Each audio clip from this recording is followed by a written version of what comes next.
주를 위한 이곳에 예배하는 자들 중에 그가 찾는 이 없어 주님께서 슬퍼하시네.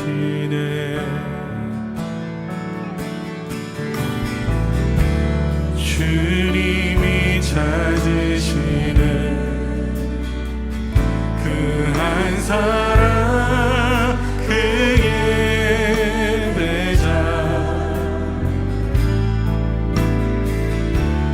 내가 그 사람 되니 간절히 주께 예배하네. 주 은혜로 이곳에 서 있네.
세상 필요 없네.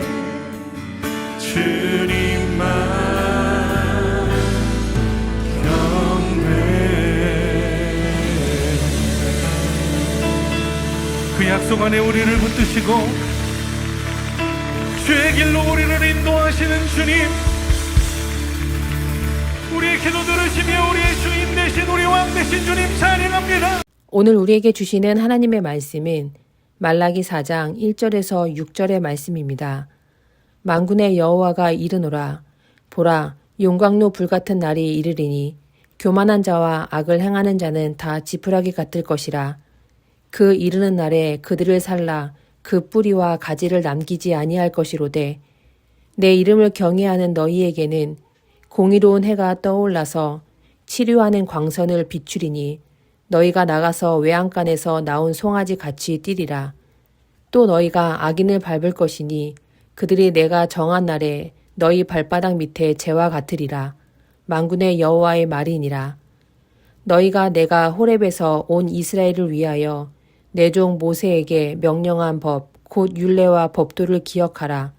보라, 여호와의 크고 두려운 날이 이르기 전에 내가 선지자 엘리야를 너희에게 보내리니 그가 아버지의 마음을 자녀에게로 돌이키게 하고 자녀들의 마음을 그들의 아버지에게로 돌이키게 하리라.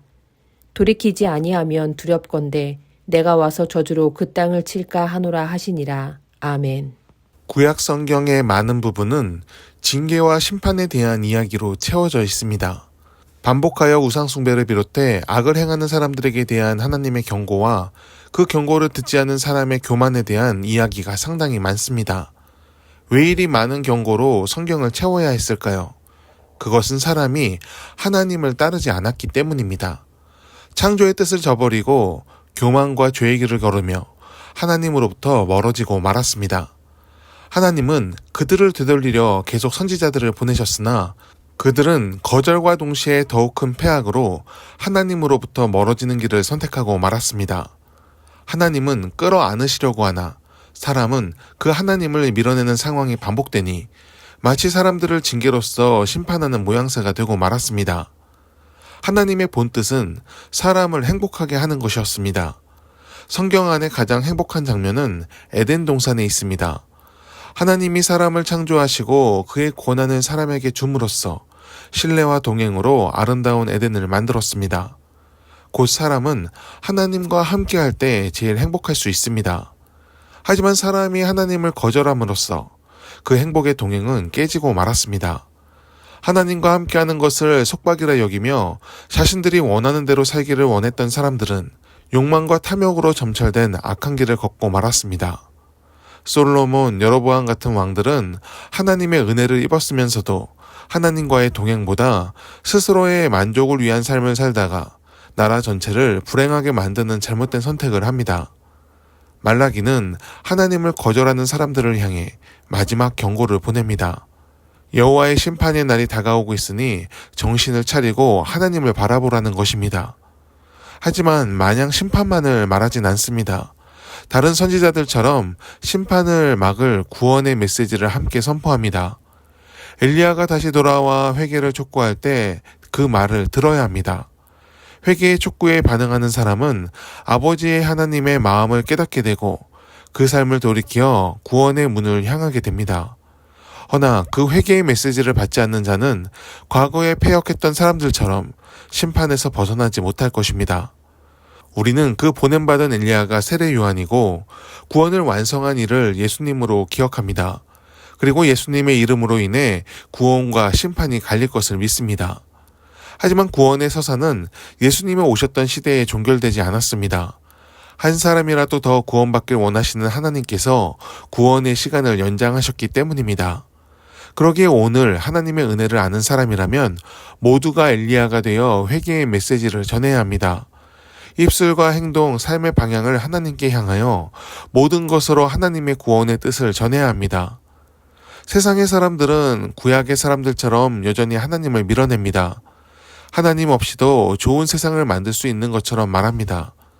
그러나 세상은 발전됨과 상관없이 더 불안하고 무서워졌습니다. 진실보다 현실을 말하는 시대가 되고 말았습니다. 우리는 신실하시고 변함없으신 하나님을 믿습니다. 그 하나님을 따라가는 즐거움을 누리며 오늘을 주와 동행하길 바랍니다. 하나님을 밀어내며 동행하는 것은 불가능하지만 하나님을 사랑하면 그 동행은 즐겁습니다. 주를 사랑함으로 구원의 길이 괴로움과 피곤함이 아닌 오늘 우리가 살아가는 이유가 되길 간절히 축원합니다. 기도하겠습니다. 믿음의 주를 바라며 오늘을 살게 하옵소서. 하나님께서 인도하시는 것을 거절하지 않게 하시고 믿음과 기쁨으로 주와 동행하게 하옵소서. 살아계신 주님을 바라보며 오늘을 사는 것이 우리의 가장 큰 기쁨이 되게 하옵소서. 우리의 입술이 항상 주의 선하심을 노래하도록 우리를 이끌어 주옵소서. 예수님의 이름으로 기도드립니다. 아멘. 함께 중보 기도하길 원합니다. 성령의 임재 속에 오늘을 살게 하옵소서. 그 음성에 따라 선한 양심을 깨우게 하시어 마땅히 선택해야 할 선한 길을 열어가게 하옵소서. 두 마음을 품은 자로 오늘을 살지 않고 하나님만을 바라보며 옳은 길을 찾도록 인도하여 주옵소서. 믿음으로 삶의 시간을 지키며 끝까지 주님과 동행하는 완주를 이루게 하옵소서. 우리의 염려와 근심이 속박이 되지 않게 하옵소서. 오히려 하나님이 살아계신 증거가 되게 하사 믿음으로 주님께 맡기는 지혜를 갖게 하옵소서. 모든 것이 합력하여 선을 이룸을 믿으며 살든지 죽든지 오직 주를 위해 사는 삶이 되게 하옵소서. 환난과 고난의 때가 온다면 더욱 주님을 의지하며 삶의 길을 더욱 열어가는 열정이 우리에게 있게 하옵소서. 우리 대한민국을 주님께서 지켜주시길 원합니다. 분열하고 다투는 나라가 되지 않게 하시고 서로 사랑하며 존중하며 돌보는 공동체가 되게 하옵소서. 부한 자와 가난한 자, 권력을 쥔 자와 그렇지 못한 자로 나뉘는 사회가 되지 않게 하시고 각자 맡은 직분과 위치에 충실함으로 선을 이루게 하옵소서. 스스로 지혜 있다 뽐내는 자보다 겸손히 타인의 말을 경청하는 사람이 지도자가 되게 하시고 그가 하나님을 아는 지혜를 갖춘 자가 되게 하옵소서. 주님, 모든 교회 공동체를 기억하여 주옵소서. 모든 교회들이 신실하게 하나님을 사랑하며 예수님께서 보여주신 본을 따라가게 하옵소서. 세상의 탐욕과 기준이 교회를 오염시키지 못하도록 성령으로서 하나님의 사람들을 깨워 주옵소서. 희생과 사랑, 겸손과 내려놓음의 열매가 교회를 통해 세상에 흘러갈 때 그리스도의 계절이 다시 오도록 이끌어 주옵소서.